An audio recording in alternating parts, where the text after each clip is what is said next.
নমস্কার, কেমন আছেন সবাই? সুতপা রান্নাঘরে আপনাদের অনেক অনেক স্বাগত। তো আজকে আমি বানাবো টক পালং। টক পালংয়ের পোস্ত বানাবো। তো এই যে দেখুন, টক পালং কিনেছি। শাকগুলো তো খুব সুন্দরই আছে। একটা আলু নিয়েছি। এরপর শাকটাকে আমি ছোট ছোট করে কেটে নিয়েছি। এই দেখুন। তো টক পালং বানানোর জন্য পালং শাকটাকে ধুয়ে কেটে নিয়েছি। ছোট ছোট করে আলু কেটে নিয়েছি, পোস্ত বাটা, পরিমাণ মতো সর্ষের তেল, হলুদ, নুন, রসুন কুচি, কাঁচা লঙ্কা চেরা কয়েকটা, তো আপনারা এখানে শুকনো লঙ্কা ব্যবহার করতে পারেন, আর 5 ফোড়ন।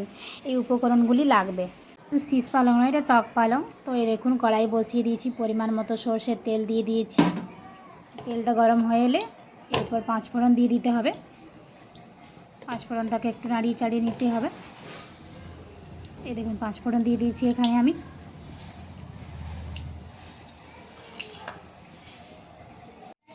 এরপরে যে ছোটো ছোটো করে আলুগুলো কেটে রেখেছিলাম, লাল লাল করে এগুলোকে ভেজে নিতে হবে।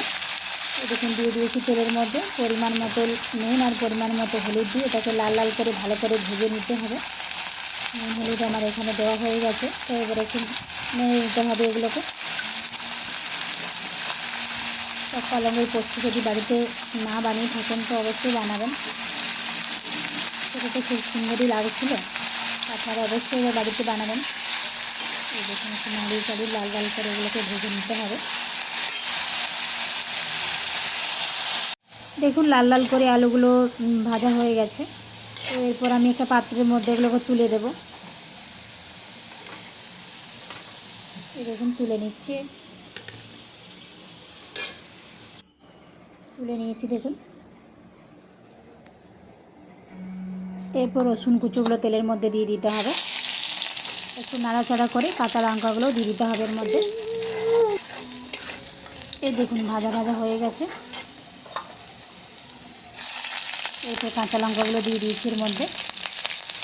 তো এরপর দিয়ে রাখা শাকটাও দিয়ে দিলাম। নাড়াচাড়া করে নিতে হবে একটু।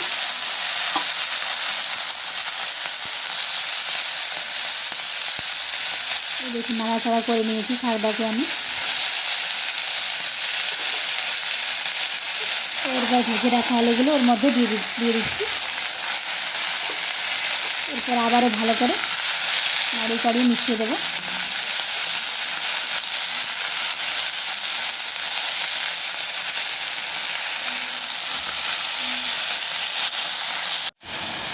এই দেখুন, শাক আর আলু সেদ্ধ হয়ে গেছে।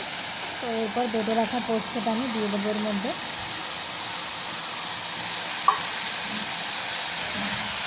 শাক আলু পোস্তটাকে ভালো করে মিশিয়ে নিতে হবে।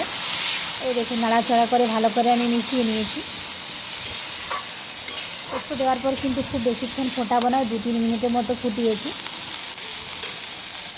তাহলে কিন্তু পোস্তর টেস্ট অতটা ভালো আসে না।